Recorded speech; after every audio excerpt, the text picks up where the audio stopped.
Alors, bonjour. Vraiment un privilège ce matin d'être devant vous ce matin pour vous partager ce que le Seigneur a mis à mon cœur. Je suis natif de Rivière-du-Loup.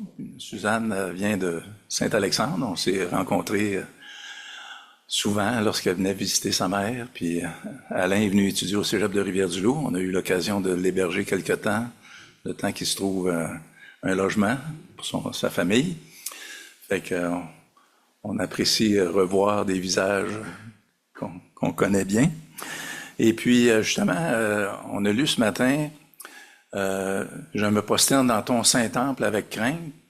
Et puis, il y a deux sortes de craintes. Il y a la crainte de la punition, puis lorsqu'on aime vraiment quelqu'un, la crainte de déplaire à cette personne-là, puis de vouloir lui être agréable, puis on recherche qu'est-ce qui va lui plaire. Puis ce matin, justement, mon message a un peu rapport à ça, à cette crainte de déplaire à Dieu, de déplaire au Seigneur Jésus-Christ. Et puis pour ça, j'ai le passage dans Exode au chapitre 20, il nous parle des 10 commandements, mais j'aimerais aujourd'hui jeter un peu les bases pour comprendre les 10 commandements en fonction des enseignements du Seigneur Jésus-Christ. Puis c'est important aussi, de Exode chapitre 19, on voit de quelle manière Dieu a révélé ces 10 commandements-là à son peuple. Et puis, il y a une grosse différence maintenant pour nous. Eux autres, on va voir qu'ils s'approchaient vraiment avec crainte du châtiment de Dieu. Mais nous, avec le Seigneur Jésus-Christ, on s'approche avec amour, avec la crainte de lui déplaire. C'est toute une différence. Et donc, c'est important, je crois, de réaliser comment que ces 10 commandements-là s'appliquent aujourd'hui encore dans nos vies. Et puis, pour ça, on a le Seigneur qui a justement mentionné dans Jean, au chapitre 14.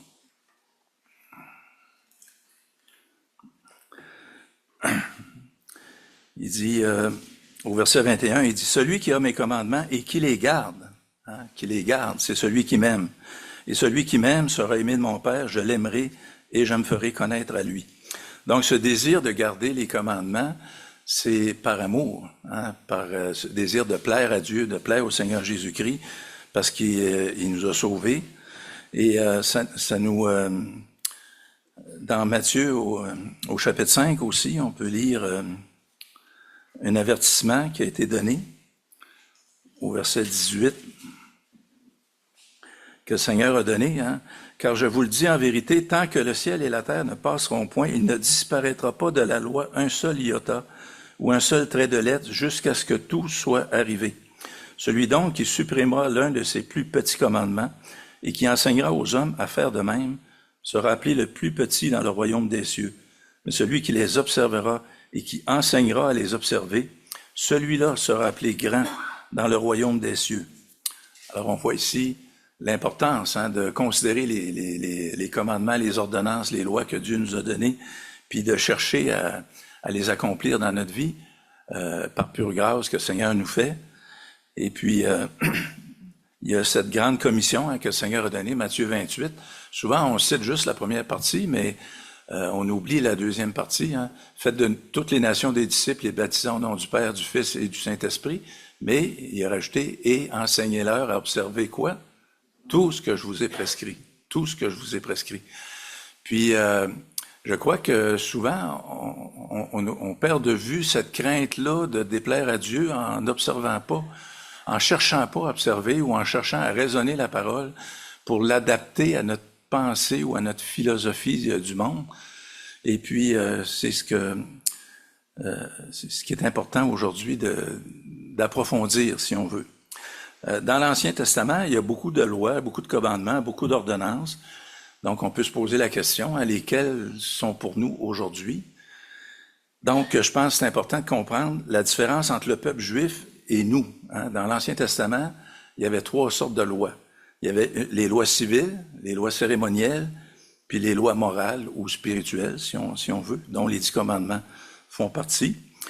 La différence entre le peuple juif et nous, c'est que le peuple juif, Dieu leur a donné un pays, un territoire, une terre, à cultiver, à faire prospérer. Donc, ce territoire-là, qui lui appartenait, toutes les lois qui se rapportent au fonctionnement d'un pays, nous, On n'a pas de pays en tant que tel. On est étrangers, voyageurs sur la terre. Notre cité, elle est céleste. Donc, toutes ces lois de fonctionnement d'un pays, on n'a pas vraiment à s'en occuper parce que c'est pas dans notre situation. Puis, ça me fait penser, je me vois un peu comme dans Deutéronome au chapitre 18, là, la tribu des Lévites. Hein, il dit, les sacrificateurs, les Lévites, la tribu entière de Lévi, n'auront ni part ni héritage avec Israël. Ils se nourriront des sacrifices consumés par le feu en l'honneur de l'Éternel et de l'héritage de l'Éternel. Ils n'auront point d'héritage au milieu de leurs frères. L'Éternel sera leur héritage comme il le leur a dit. Et puis au verset 5, hein, il dit, « Car c'est lui que l'Éternel, ton Dieu, a choisi entre toutes les tribus pour qu'il fasse le service au nom de l'Éternel, lui et ses fils, à toujours. » Donc le sacrificateur est... Donc, on voit ici, hein, ils n'ont pas de pays, ils n'ont pas de territoire, ils n'ont pas de terrain qui leur a été donné. Je pense que ça correspond à nous. Puis, c'est quoi le but, une fois qu'on est sauvé? Bien, c'est notre service. Hein. On est en attendant de prendre possession de la terre promise, du Saint-Temple, des lieux célestes. Bien, Dieu, il veut qu'on le serve. Hein, comme 1 Pierre 4,10, comme de bons dispensateurs des diverses grâces de Dieu, que chacun mette au service des autres le don qu'il a reçu. On est là pour servir. On n'est pas là juste pour faire ce qui nous plaît. Hein. On est là pour penser à notre prochain. Puis d'ailleurs, c'est ce que le Seigneur nous a demandé. On va le voir plus tard. Ensuite, il y a la loi cérémonielle. Ben, elle a été accomplie par le Seigneur Jésus-Christ. Hein. Christ, notre Pâques, dans 1 Corinthiens, chapitre 5, verset 7. Donc, la fête de Pâques, ça rappelait le sacrifice de l'agneau, le sang qui était mis sur les linteaux des portes pour épargner le premier-né. Bien, cette fête-là, elle s'est réalisée dans le Seigneur Jésus-Christ, ainsi que la fête des pains sans levain, la fête de la Pentecôte, elle s'est réalisée avec l'effusion de l'Esprit que Dieu nous a donné, justement, pour qu'on soit capable de comprendre la parole, de la mettre en pratique dans nos vies, hein, d'avoir cette intelligence, mais cette sagesse, de la mettre en pratique. Donc, on voit que les sacrifices de l'Ancien Testament, qui étaient une image, qui montrait le Seigneur Jésus-Christ qui allait venir verser son sang, comme l'agneau de Dieu qui ôte le péché du monde, bien maintenant, ils sont remplacés par un seul sacrifice parfait. J'aime beaucoup Hébreu pour ça, pour les sacrifices. Dans Hébreu, chapitre 10,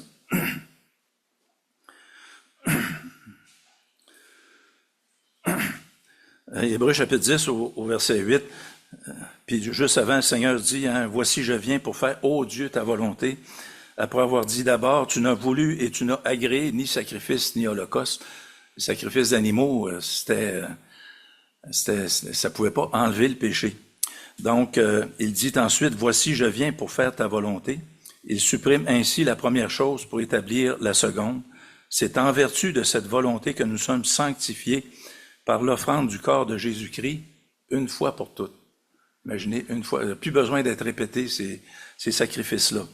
Donc, tous ces sacrifices-là montraient l'agneau parfait qui allait venir pour enlever le péché par son sang qui a été versé à la croix. Donc, qu'est-ce qui nous reste? Il reste la loi morale ou spirituelle. Mais si on regarde dans le Nouveau Testament, on voit que le Seigneur Jésus-Christ a donné un sens beaucoup plus profond aux 10 commandements que ce qu'on peut lire. Les 10 commandements, c'est plutôt ne fais pas, hein, fais pas ça. Mais le Seigneur, il va rajouter quelque chose. Fais pas juste pas faire la mauvaise chose, mais fais la bonne, par exemple. Donc, on pourrait aller voir, c'est dans Matthieu au chapitre 22.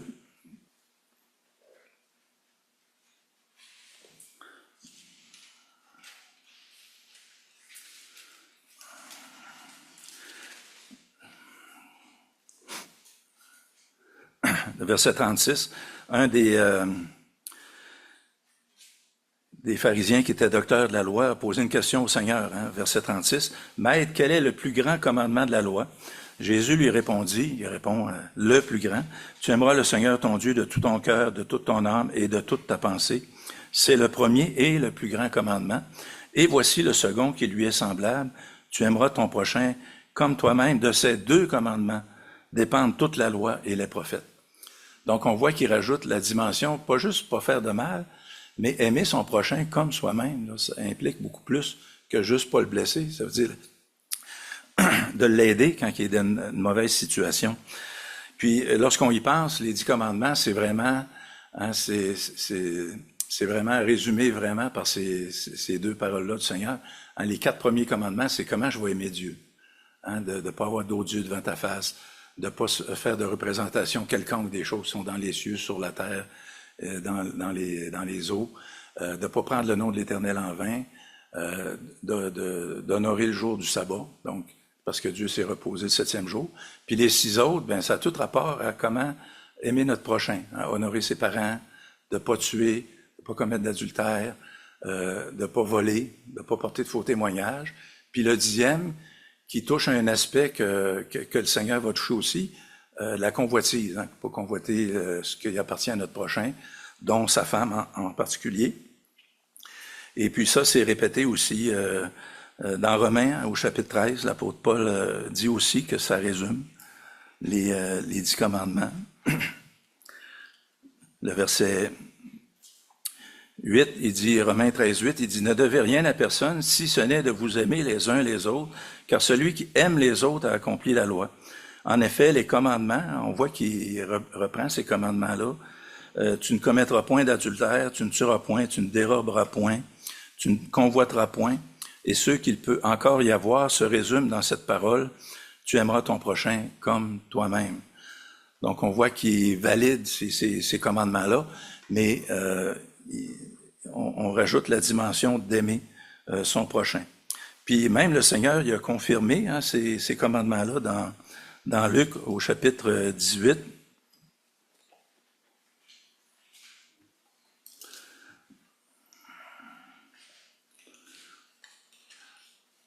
À partir du verset 18, on connaît l'histoire.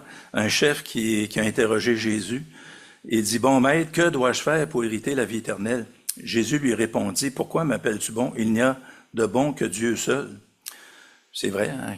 Quel homme peut se vanter d'être bon devant Dieu? Hein? Toutes nos bonnes œuvres, c'est comme un vêtement souillé. Qui de nous, on ne peut pas effacer une seule mauvaise œuvre par des bonnes actions.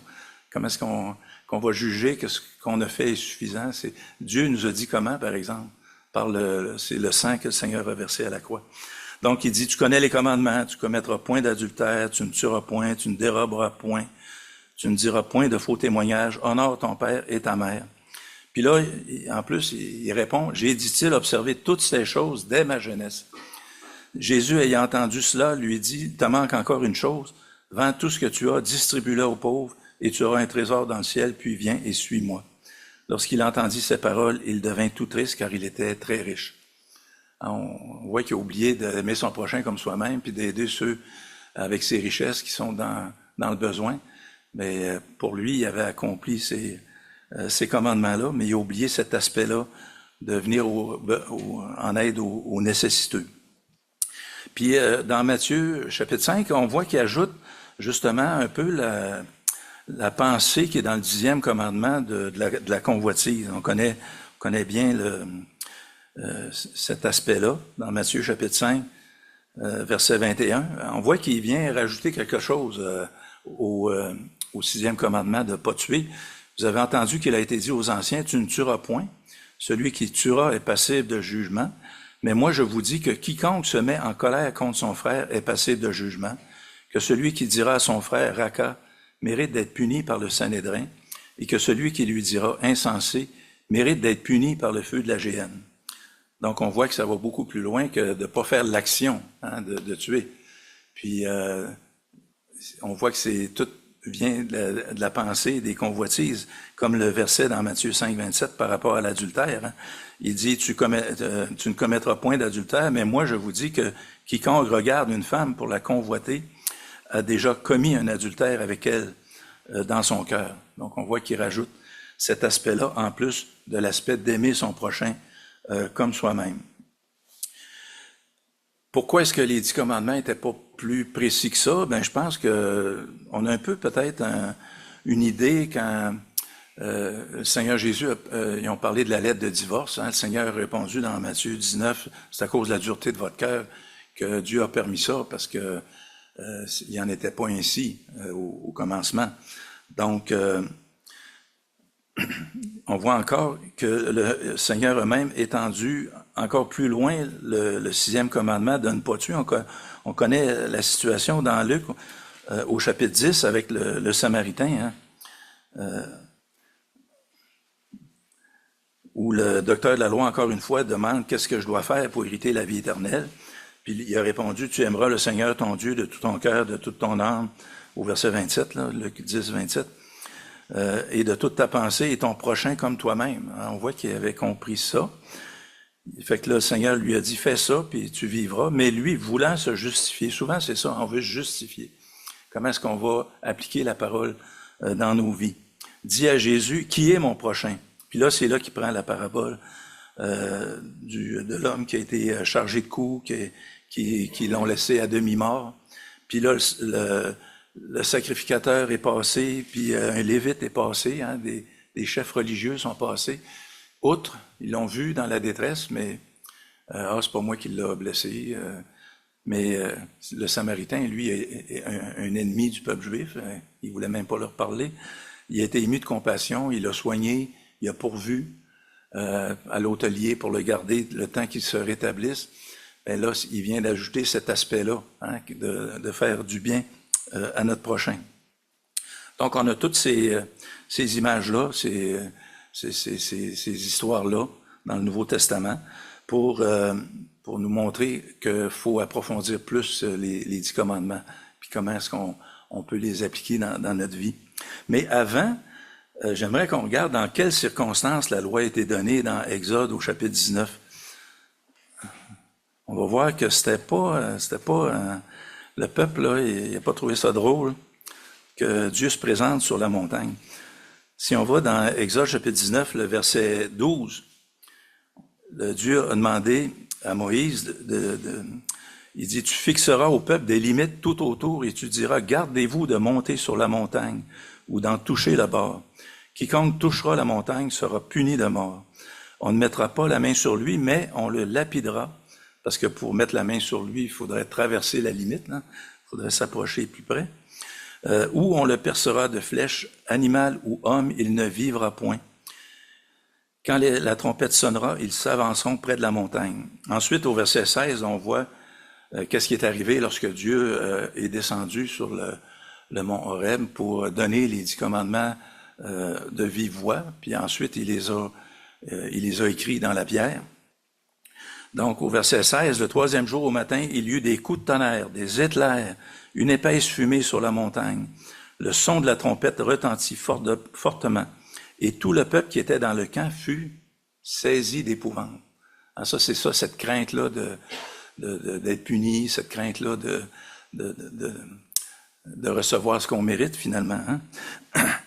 Moïse fit sortir le peuple du camp à la rencontre de Dieu. Ils se placèrent au bas de la montagne. Le mont Sinaï était tout enfumé parce que l'Éternel y était descendu au milieu du feu. Cette fumée s'élevait comme la fumée d'une fournaise et toute la montagne tremblait avec violence. Imaginez là, la fumée, les éclairs, le tonnerre, la trompette, ça tremble. Hein, quand on a déjà vécu, en particulier à Rivière-du-Loup, des tremblements de terre, on a eu 6,4, je pense, en 88. Et puis, c'est vraiment épeurant. Puis là, ça n'a pas duré juste 2 minutes comme un tremblement de terre, mais tout le temps que Dieu était là pour donner ces 10 commandements-là. Puis le verset 19, en plus, le son de la trompette retentissait de plus en plus fortement. Moïse parlait et Dieu lui répondait à haute voix. Ainsi, l'Éternel descendit sur le mont Sinaï, sur le sommet de la montagne. L'Éternel appela Moïse sur le sommet de la montagne et Moïse monta. Et puis, un petit peu plus loin, dans Exode 20, il a donné les 10 commandements, puis au verset 18, on voit encore, hein, tout le peuple entendait les coups de tonnerre, le son de la trompette, il voyait les flammes de la montagne fumante. À ce spectacle, le peuple tremblait et se tenait dans l'éloignement. Ils dirent à Moïse, « Parle-nous toi-même, et nous écouterons, mais que Dieu ne nous parle point, de peur que nous ne mourions. » Donc, on voit que c'était vraiment quelque chose de terrifiant de s'approcher de Dieu. Puis en plus, là, ils l'ont même pas vu. Là. C'est juste les manifestations de Dieu dont ils ont été témoins. Donc, nous, on peut s'approcher avec assurance de la montagne de Sion, la Jérusalem céleste, le ciel, sans crainte, parce qu'on n'a plus à accomplir la loi. Eux autres, ils venaient de donner les 10 commandements, il fallait qu'ils les accomplissent.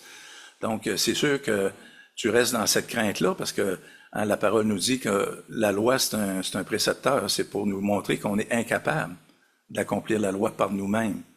Donc, c'est normal qu'ils soient dans cette crainte-là. Et nous, on est incapable d'accomplir, mais c'est le Seigneur Jésus-Christ qui l'a accompli pour nous. Puis la différence aussi avec les Juifs à ce moment-là, puis nous, c'est que notre médiateur, c'est pas Moïse. Hein? Moïse, il n'a même pas pu rentrer dans la terre promise parce qu'il a péché. Mais le Seigneur Jésus-Christ, lui, il n'a jamais péché. Donc, c'est pour ça que par une seule offrande, il amène à la perfection pour toujours. Hein? Ceux qui sont sanctifiés, qui acceptent de se tourner vers le Seigneur Jésus-Christ pour être sanctifiés, pour être lavés de leurs péchés. Donc, pour avoir ce libre accès-là au ciel. Donc, on a vu Matthieu 28, hein, il veut qu'on enseigne tout ce qu'il nous a prescrit. Et puis,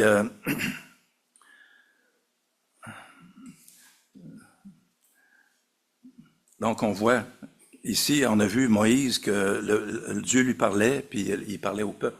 Donc, c'est un médiateur, pas juste à sens unique, mais dans les deux sens. Un messager dans les deux directions. Donc, c'est lui qui permettait de garder la communication ouverte avec Dieu. Mais il y avait une autre chose qu'il faisait aussi. Excusez, je suis pas dans la bonne place. OK.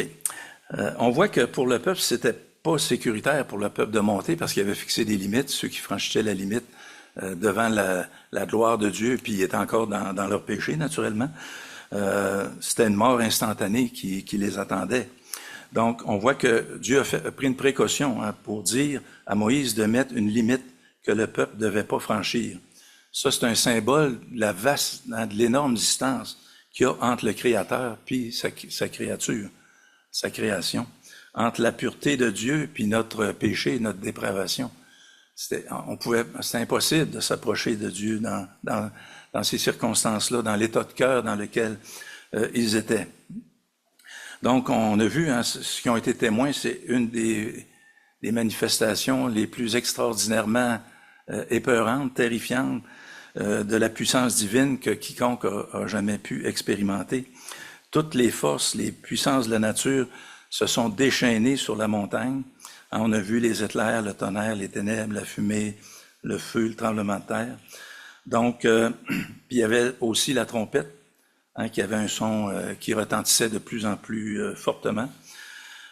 Donc, peut-être que c'était un chauffard, c'était une corne de bouc qu'utilisaient les Israélites pour sonner de la trompette. Donc, puis plus Dieu s'approchait de la montagne, plus ce son-là était fort, plus ce son-là était puissant. Donc, pourquoi est-ce que Dieu a permis cette situation-là?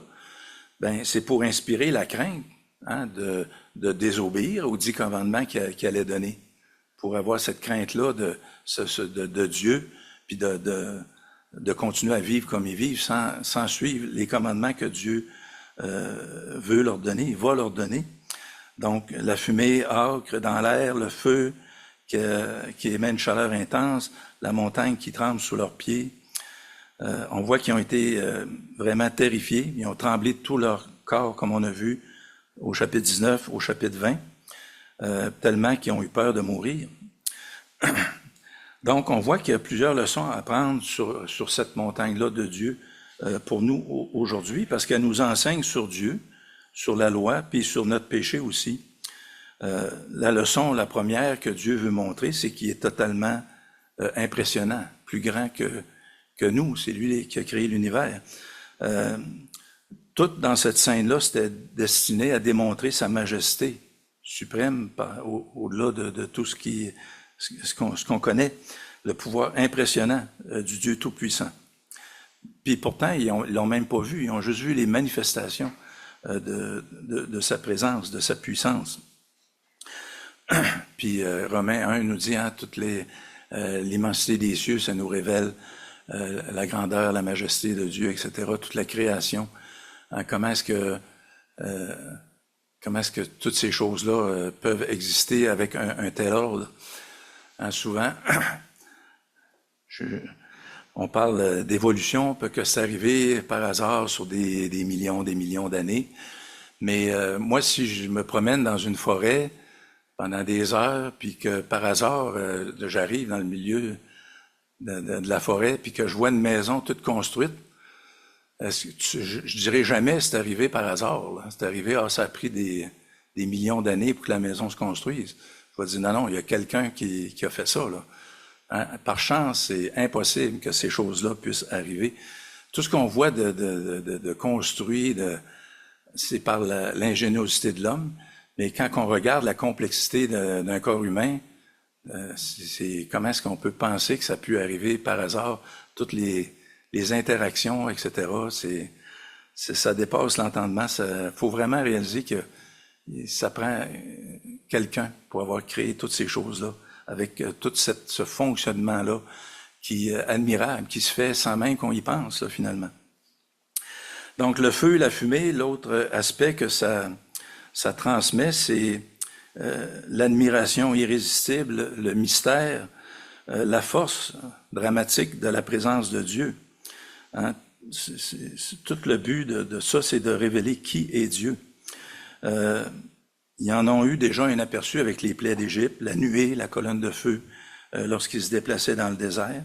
Mais ici, ils ont une manifestation encore plus éblouissante de la gloire de Dieu.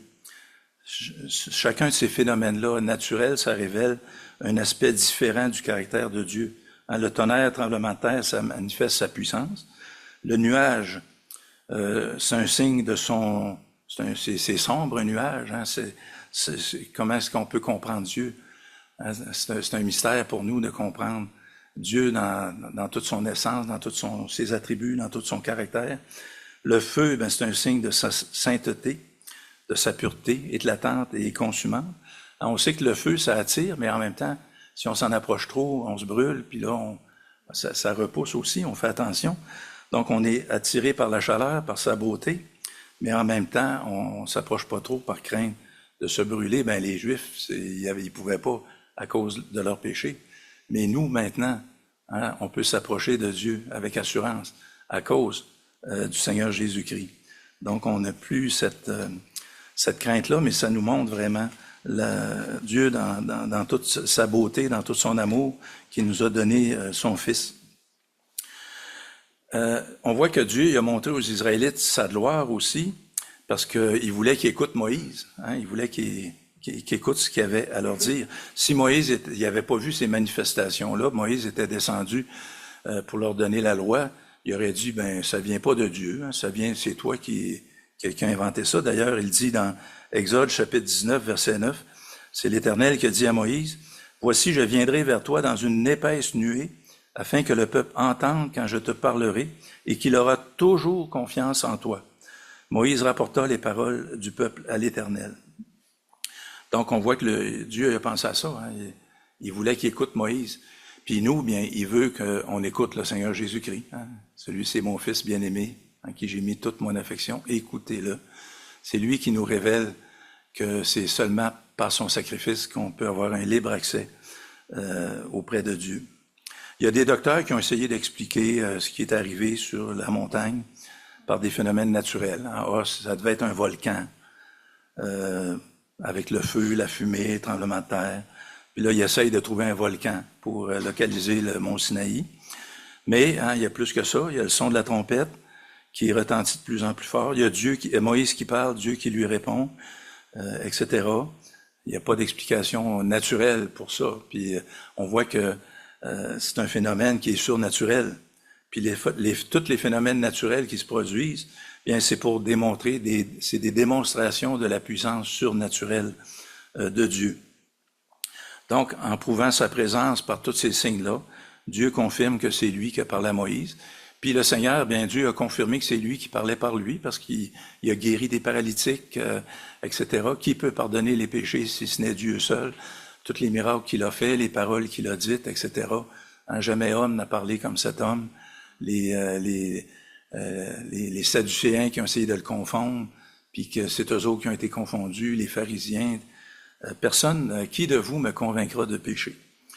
Donc, de la même manière, Dieu nous a parlé par son Fils, puis d'une manière encore plus excellente. Puis si Dieu avait pas parlé à Moïse ici, bien ça veut dire qu'il nous a pas parlé à nous, parce que sa volonté est révélée dans la loi. Donc, on voit que Dieu a prouvé à travers tous ces signes-là que c'est bien lui qui parlait, puis de l'importance de craindre et d'obéir à sa voix. Deutéronome aussi, il fait un peu un résumé de ça. Deutéronome, chapitre 5.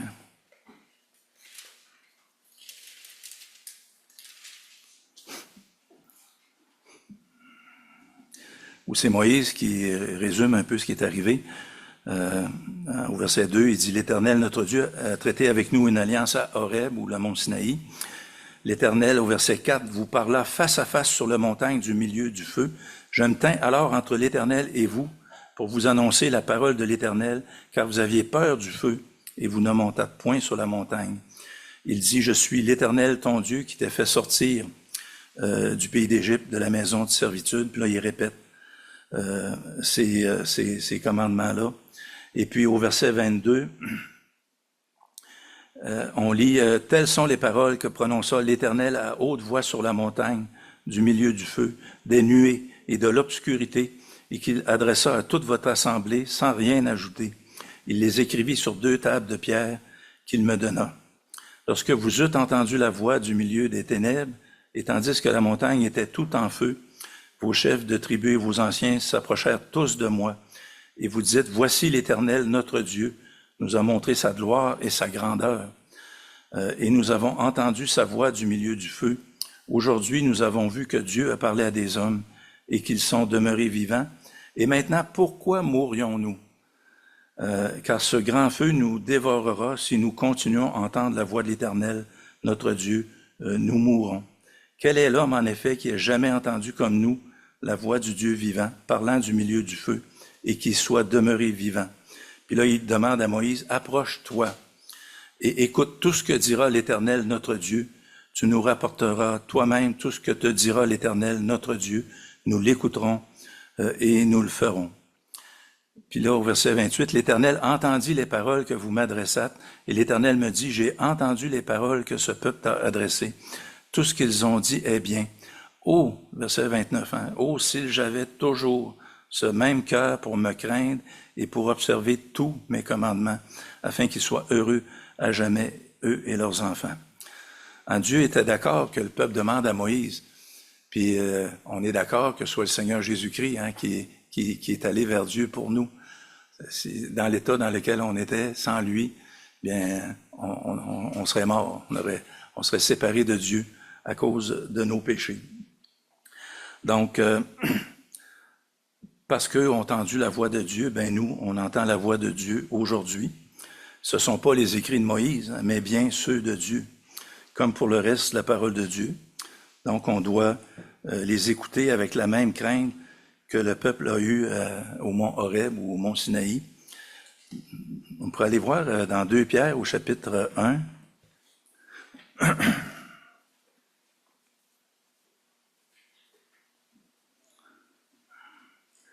En verset 20, il dit « Sachez tout d'abord vous-même qu'aucune prophétie de l'Écriture ne peut être un objet d'interprétation particulière, car ce n'est pas par une volonté d'homme qu'une prophétie a jamais été apportée, mais c'est poussé par le Saint-Esprit que des hommes ont parlé de la part de Dieu. » Alors c'est comme ça qu'il faut approcher la parole de Dieu, en considérant que c'est vraiment Dieu qui s'est révélé à nous.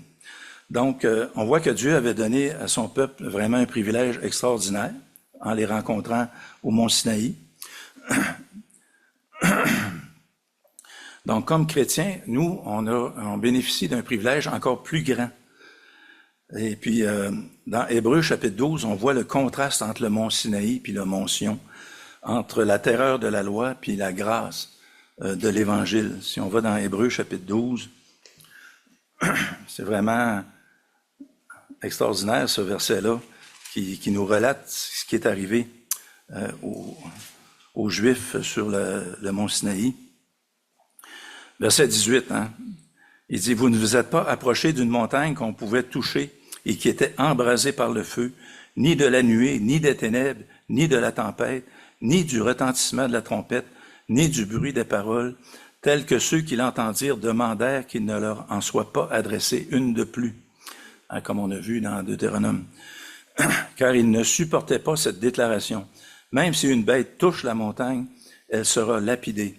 Et ce spectacle était si terrible que Moïse dit « Je suis épouvanté et tout tremblant. » Puis là, le verset 22 fait le contraste avec nous.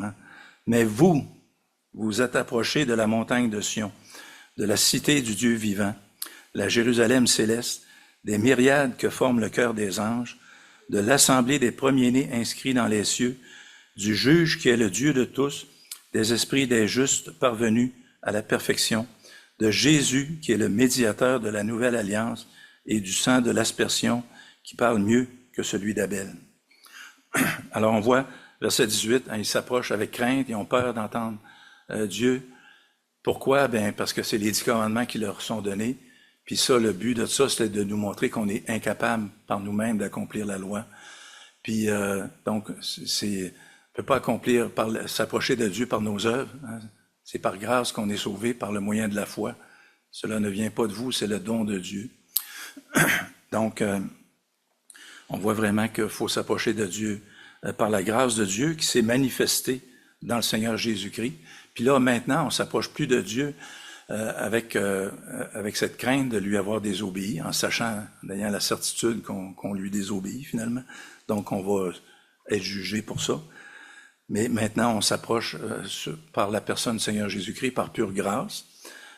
Puis, c'est la montagne de Sion, la cité du Dieu vivant, la Jérusalem céleste, à cause du verset 24, Jésus qui est le médiateur de la nouvelle alliance et du sang de l'aspersion qui parle mieux que celui d'Abel. Donc cette grâce-là, elle a été manifestée dans le Seigneur Jésus-Christ. Puis maintenant, notre médiateur, c'est plus Moïse, c'est le Seigneur Jésus-Christ, c'est lui qui intercède pour nous.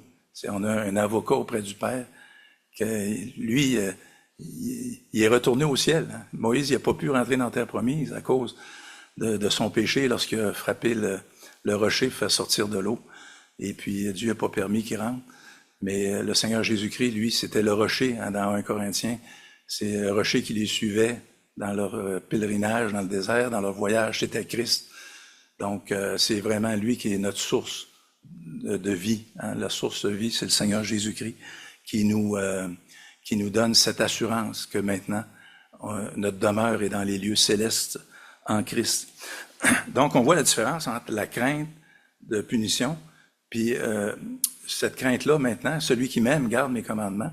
Donc, la crainte de déplaire, si on aime vraiment le Seigneur Jésus-Christ, on va vouloir lui faire plaisir, on va vouloir garder ses commandements. Donc, on voit le contraste, la montagne Horeb, quand Dieu est descendu, c'était sombre, c'était orageux. L'autre, c'est une cité de lumière, c'est une cité de joie éclatante. La première, c'est une place de crainte, de danger. L'autre, bien, c'est une place de paix, de sécurité. C'est sur une montagne que les anges sont un feu flamboyant, ils sonnent bruyamment de la trompette. Puis sur l'autre, ils nous accueillent. Puis on a une destinée, il y a une célébration, il y a de la louange au ciel pour les convertis. Donc, l'autre montagne, on ne pouvait pas s'approcher. Celle-là, on peut s'approcher avec assurance par la route nouvelle et vivante que le Seigneur Jésus-Christ a inaugurée au travers du voile, c'est-à-dire de sa chair. Si on a accès au lieu très saint, c'est parce que la chair du Seigneur Jésus-Christ a été déchirée, a été livrée, son sang a versé. Puis maintenant, on a ce libre accès maintenant auprès de Dieu. Donc, quelle assurance on a maintenant? Quelle différence qu'il y a pour nous par rapport aux Juifs? Mais qu'est-ce qu'on fait de cette crainte-là de déplaire à Dieu, de déplaire au Seigneur Jésus-Christ. Ça, j'aimerais ça qu'on puisse approfondir, parce que souvent on se fait dire, hein, aujourd'hui dans la parole, il faut regarder ce qui est important, puis ce qui est moins important, ce qui nous divise, bien, on met ça de côté. Mais si on approche la parole de Dieu avec cette même crainte respectueuse-là, bien, on ne cherche pas à trouver dans la parole qu'est-ce qu'on peut mettre de côté, mais on cherche comment est-ce que je pourrais au mieux l'appliquer dans ma vie, au mieux de ma connaissance, avec ce désir-là, que ce soit pas les pensées du monde qui m'influencent, mais que ce soit la pensée de Dieu qui m'influence, hein, de ne pas vivre pour moi-même, mais pour celui qui est mort, qui est ressuscité pour moi. Aujourd'hui, on voit beaucoup parmi les chrétiens, hein, de ce genre qui cherchent encore à vivre pour eux-mêmes, puis non pas à vivre pour le Seigneur Jésus-Christ qui est mort puis qui nous a donné la vie. Hein, il nous dit de porter notre croix pour crucifier la chair avec ses passions et ses désirs. Donc on voit qu'il y a moyen de plaire à Dieu en honorant sa parole, en la respectant du mieux qu'on peut, puis en raisonnant pas par nous-mêmes, hein, la parole de Dieu. Dieu, quand il donne sa parole, il y a des images, il y a des symboles qu'il veut donner à travers ça. Puis il faut faire attention de pas rabaisser Dieu à notre niveau, puis de se dire qu'on est capable. D'ailleurs, le temps manque, là, mais dans le premier péché, qu'est-ce qui est arrivé hein, lorsqu'ils ont mangé du fruit de l'arbre de la connaissance du bien et du mal? Je parlais avec un chrétien qui s'est éloigné de Dieu un peu, puis il dit « Ouais, ça n'a pas de bon sens, ils ont juste mangé un fruit, puis Dieu, il condamne à l'enfer le monde à cause de ça. » Mais c'est pas n'importe quel fruit, hein, le fruit de la connaissance du bien et du mal. Dieu, il n'a pas dit « On va devenir comme Dieu ». Il a dit « Ils vont devenir comme nous pour la connaissance du bien et du mal ». Qu'est-ce que ça veut dire? C'est que maintenant, au lieu de se confier dans la parole de Dieu, on raisonne la parole de Dieu, puis nous, on décide qu'est-ce qui est bien puis qu'est-ce qui est mal. Qu'est-ce qu'Adam et Ève ont fait? La première chose qu'ils ont fait, ils ont décidé que d'être nus, il y avait honte d'être nus. Puis, dans Genèse, au chapitre 2, il y a un petit verset, le dernier verset du chapitre 2 dans Genèse, hein, que je me demandais un peu pourquoi est-ce qu'il citait ce verset-là, au verset 25. Hein, l'homme et la femme étaient tous deux nus et il n'y en avait pas honte.